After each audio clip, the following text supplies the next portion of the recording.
আজকে আপনাদের সাথে শেয়ার করব দারুণ মজার এবং ঝরঝরে পোলাওয়ের রেসিপি। পোলাও তো আমরা কম বেশি সবাই খেয়ে থাকি, তবে আজকে যে রেসিপি শেয়ার করতে চাচ্ছি সেইভাবে যদি একবার বানান তাহলে কিন্তু বারবার এই সেম প্রসেসেই বানাতে যাবেন। চলুন তবে শুরু করা যাক। প্রথমেই চুলায় বসে গিয়েছিল ননস্টিকের হাঁড়ি এবং তাতে দিয়ে দিয়েছিলাম পরিমাণ মতন তেল। বেরেস্তা কিন্তু আমি এখন করব না, আমার বেরেস্তা আগেই করা ছিল, কিন্তু তাও এই পোলাওয়ের জন্য আপনারা যদি কিছুটা পেঁয়াজ আগে মোটামুটি গোল্ডেন ব্রাউন কালার করে ভেজে তারপর পোলাওয়ের চালটা ভাজেন তাহলে কিন্তু এটার ফ্লেভারটাও খুবই ভালো আসে এবং খেতেও দারুণ হয়।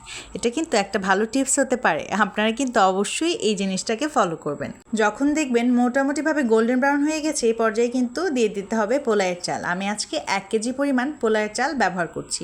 এখানে আমি প্রাণের চিনি গুঁড়া চালটা ব্যবহার করেছি। খুব সুন্দরভাবে চালটা ধুয়ে কিন্তু পানি ঝরিয়ে নিয়েছিলাম। এবারে তেলের মধ্যে খুব সুন্দরভাবে এটাকে ভেজে নিতে হবে। এবারে দিয়ে দিলাম পরিমাণ মতন লবণ। আজকে আমি প্রায় 2 চামচের মতন লবণ ব্যবহার করেছি। এবারে দিয়ে দিলাম 1 টেবিল চামচ পরিমাণ আদা বাটা এবং প্রায় 2 টেবিল চামচ পরিমাণ পেঁয়াজ বাটা। সব কিছু দেওয়া হয়ে গেলে কিন্তু আবার খুব সুন্দরভাবে মিশিয়ে নিতে হবে। আর কিন্তু খুব বেশি কিছুর প্রয়োজন নেই। এই পর্যায়ে কিন্তু দিয়ে দিতে হবে এলাচ, দারচিনি এবং তেজপাতা। আমি এখানে প্রায় 12টির মতো এলাচ ব্যবহার করেছি, দারচিনিও ব্যবহার করেছি 12 থেকে 14 টুকরা এবং 6টির মতো তেজপাতা ব্যবহার করছি। এবারে সব কিছু খুব সুন্দরভাবে কিন্তু মিশিয়ে নিতে হবে। আপনারা কে কে পোলাও পছন্দ করেন আমাকে কিন্তু অবশ্যই জানাবেন। আমার তো খুবই বেশি পছন্দ। আর আজকের পোলাওটা কিন্তু আমার আম্মু রান্না করেছিল, তাই আম্মুর রান্না পারফেক্ট তো হতেই হবে। খুব সুন্দরভাবে কিন্তু কিছুক্ষণ সময় নিয়ে পোলাওয়ের চালটাকে খুব ভালোভাবে ভেজে নিতে হবে এবং এই পর্যায়ে দিয়ে দিলাম ধোয়া ওঠা গরম পানি। পানিটাকে আমি আগেই ফুটিয়ে রেখেছিলাম।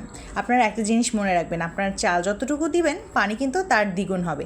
এখানে আমার 4 পট চালের জন্য আমি এখানে 8 কাপ পানি দিয়েছি। যেই কিন্তু মটরশুঁটি অ্যাড করতে হবে। আমি প্রায় 1 কাপের মতো মটরশুঁটি এখানে ব্যবহার করেছি। এই পর্যায়ে পানিটা যখন কিছুটা শুকিয়ে এসেছে তখন কিন্তু আমি কিছু কাঁচামরিচও দিয়ে দিয়েছি। আমার পোলাও রান্না মোটামুটি কিন্তু হয়ে এসছে। পোলাওটাকে কিন্তু অবশ্যই ঢেকে রান্না করতে হবে। আর এই পর্যায়ে কিন্তু চুলার আঁচটা থাকবে লো ফ্লেমে, নয়তো নিচে পুড়ে যেতে পারে। এবারে পোলাওটাকে খুব সুন্দরভাবে একটু উল্টে পাল্টে দিচ্ছি। আমার পোলাও কিন্তু প্রায় হয়ে এসেছে। এবারে দিয়ে দিব ঘি। ঘি না দিলে তো পোলাও অসম্পূর্ণই রয়ে যায়। ঘিয়ের ফ্লেভার পোলাওয়ে না পড়লে তো একদম কিছুই হয় না। আপনাদের কী মত? আজকে আমি প্রায় 1 টেবিল চামচ পরিমাণ ঘি এই পর্যায়ে ব্যবহার করলাম। এবারে কিন্তু আবার দমে রেখে দিতে হবে কিছুক্ষণের জন্য। চুলার আঁচটা থাকবে লো ফ্লেমে এবং কিছুক্ষণের জন্য ঢেকে দিতে হবে। 4 থেকে 5 মিনিট এভাবে দমে রেখে দিলে কিন্তু দেখতে পারবেন তৈরি হয়ে গেছে আমাদের দারুণ মজার মটর পোলাও। আজকের রেসিপিটি ভালো লাগলে কিন্তু কমেন্ট বক্সে জানাতে একেবারেই ভুলবেন না। আমার রেসিপি ফলো করে একবার ট্রাই করে দেখুন না, খুবই ভালো লাগবে এবং আমি জানি আপনারা বারবার এই রেসিপিটি ট্রাই করবেন। এবার একটি ডিশে আমি সার্ভ করে নিলাম এবং উপরে কিছু বেরেস্তা দিয়ে দিচ্ছি। বেরেস্তা খেতেও কিন্তু আমার দারুণ ভালো লাগে। আপনাদের কার কার আমার মতো বেরেস্তাও পছন্দ সেটিও কিন্তু অবশ্যই জানাবেন। আমার কাছে মনে হয় খুবই ছিমছামভাবে কোনো কিছু সাজালে তার স্বাদ আরও বেড়ে যায়, কারণ দেখতে ভালো লাগলে তো খেতেও খুবই ভালো লাগবে। আজকের ভিডিওটি যদি ইনফরমেটিভ হয় সেটিও কিন্তু আমাকে অবশ্যই জানাবেন। সবাই ভালো থাকবেন, সুস্থ থাকবেন। অনেক অনেক ধন্যবাদ আজকের ভিডিওটি দেখার জন্য।